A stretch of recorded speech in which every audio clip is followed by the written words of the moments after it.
The sixth economic census is taking place in all over India. To accomplish this task, 8.24 lakh field enumerators and 4.12 lakh supervisors are deputed in the entire country. And they would collect economic data based on the information provided by 25 crore families and 5 crore enterprises. These field staffs would gather details about all the enterprises, be it small or large, permanent or temporary, government or non-government, being run in the country so that the economic sketch of the entire country could emerge. Amongst these lakhs of field staff are Mohan and Asha. Mohan, whatever you may say, but this task of economic census demands responsibility. There is no scope for error, otherwise policies of our country would be affected. Yes, Iqbal, you're absolutely right. We need to do it correctly with proper understanding, effort and dedication. Isn't it, Asha? Mohan, in my opinion, it is a brainy job. What do we need to do? Which are the units we need to cover? Whom to meet for information? Which are the important things to be taken in account? We must understand these thoroughly. Asha, you are right. In our kit, we have been given a guide too. Isn't it, Mohan? Oh yes, Iqbal Mia, I saw that. I have seen the guide at a glance. Hey, at home, I would open the kit and understand it thoroughly, okay, Asha? Okay, Mohan, now I would take your leave. Papa would be waiting at home. By the way, Mohan, you and I have a common supervisor. And aren't we meeting him tomorrow? Yes, Asha. Supervisor Padmanand ji is a gem of a person and I know him very well. Okay, you carry on. I'm going.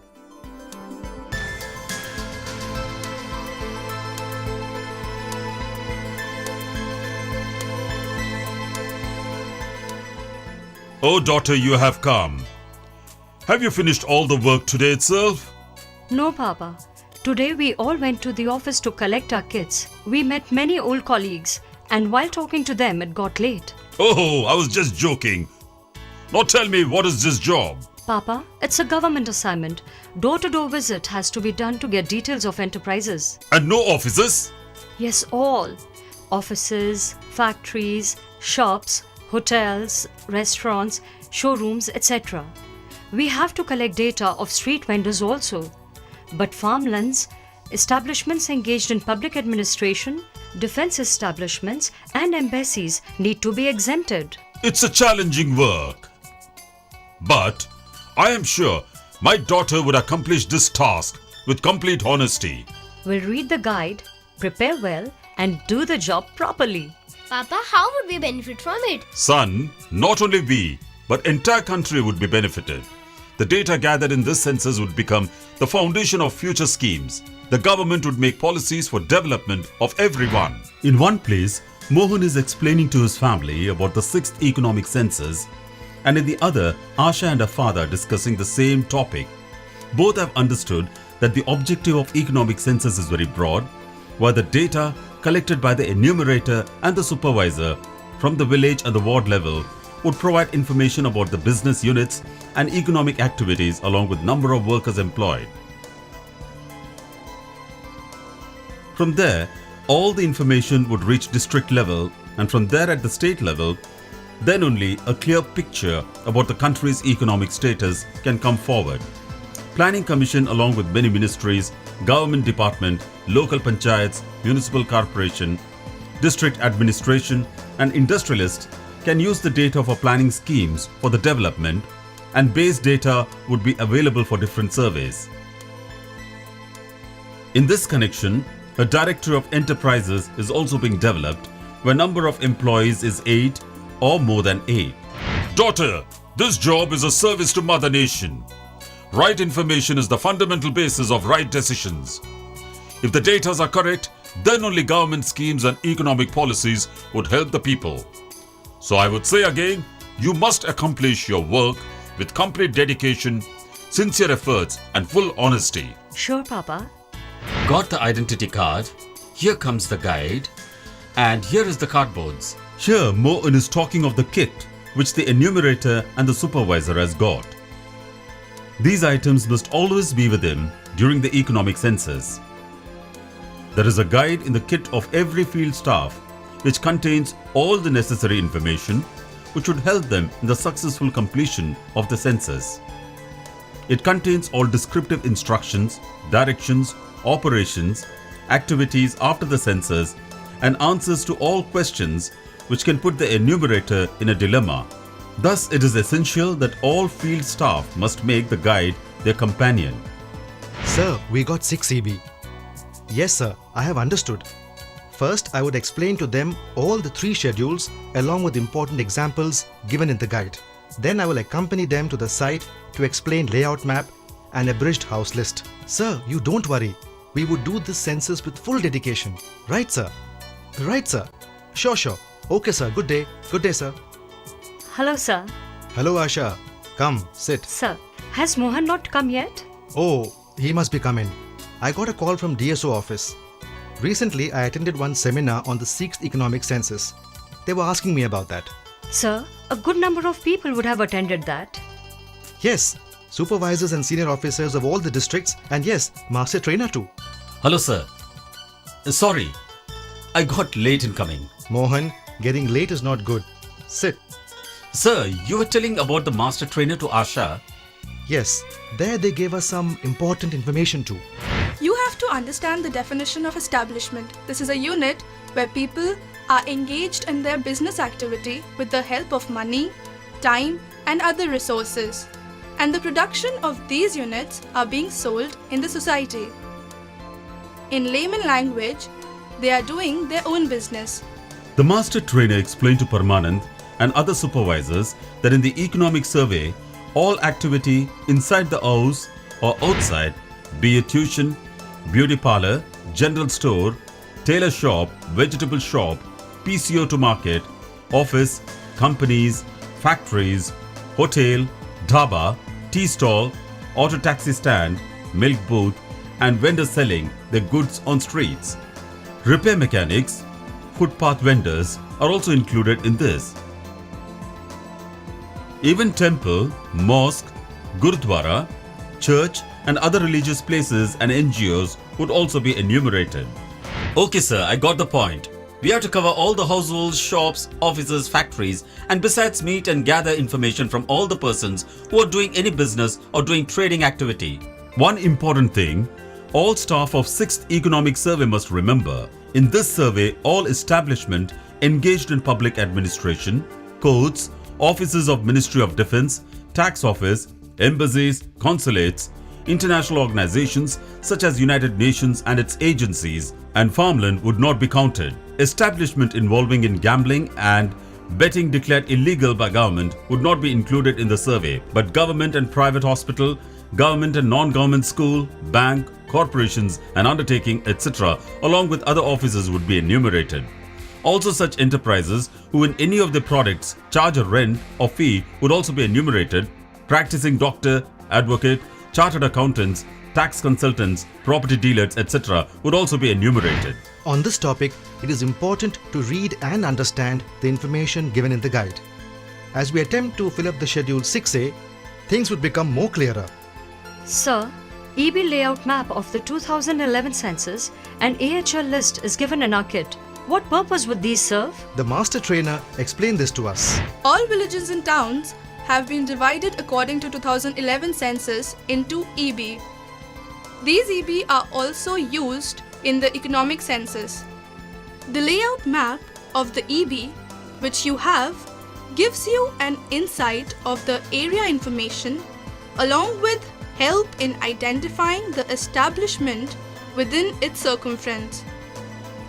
You all must make the 2011 census list as the basis and do the door-to-door census. And in this period, if any building, shop or structure is damaged or is newly constructed, then also you would include it. For the implementation of the 6th Economic Census, the census frame of 2011 census is being used like the enumeration block, or in short, EB's updated layout map, abridged house list, and information about the families like house number, name of the head and his profession, EB's total population, all information related to the house is available.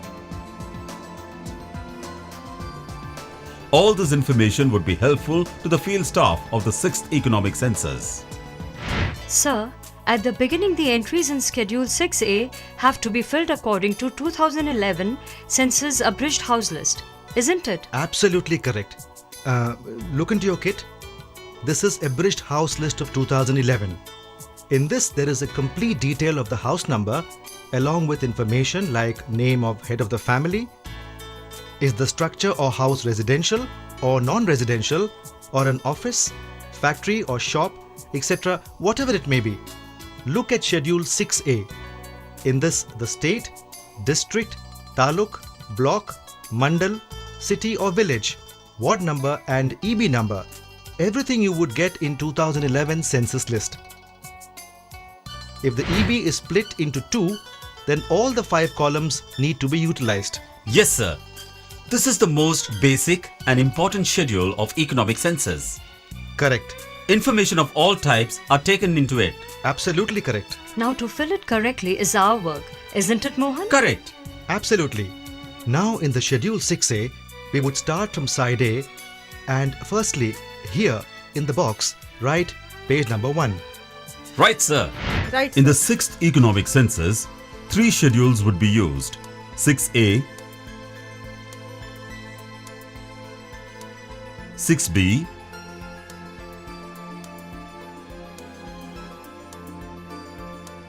(6C).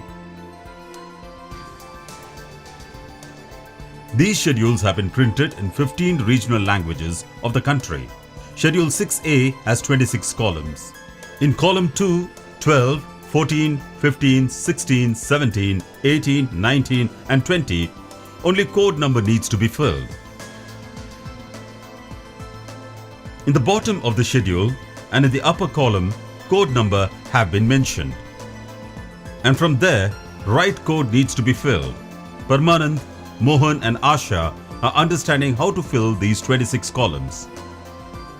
In the column 1, primarily the building or structure number as given in 2011 census, or the number of municipal committee or corporation, if there are any house which doesn't have any number and which comes under EB, then they need to be serialized 1, 2, 3, 4. Sir, I could not understand it. Mohan, suppose you reach the doorstep of any house and it doesn't feature in your list. Then you must give the number as given by address in the municipal committee. Otherwise, start numbering from serial number 1. Yes, sir. I have understood completely. Before filling column 2, you must first see whether the building or structure is commercial. Then you must fill code number 1. If residential, then code 2 should be filled. If along with residence there is business activity, then code 3 must be given.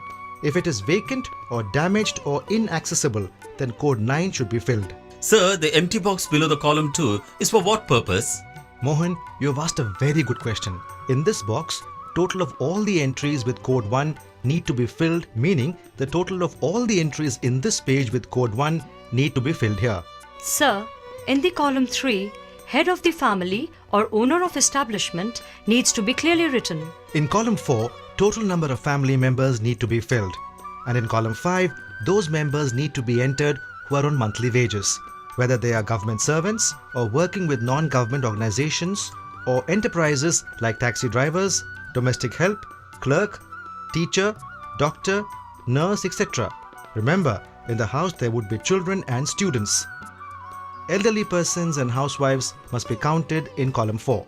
Sir, column 6, 7, 8 is about the establishment. Yes, if you remember, only number need to be filled, and that too in Arabic numbers, meaning 1, 2, 3, and the entries must be done in the box only. Remember, you must do entries very neatly. Boundaries of the box should not be touched because all these forms would be processed using ICR technology, that is, Intelligent Character Recognition technology in the computer. So, a small error would spoil all our efforts, and not only this, deprive the intention of the economic census. Sir, what should be entered in column 6A? Now, suppose you visit a house and you come to know that a member of the family runs a shop in the market or he has a factory or office.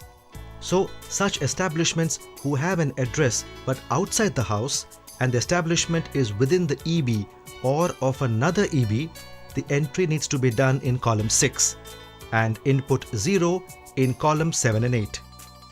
Sir, What about those who don't have any whereabouts, like vendors selling fruits and vegetables, ice cream and kulfi seller, mobile food court, footpath seller, tea seller, namkeen manufacturers, etc.?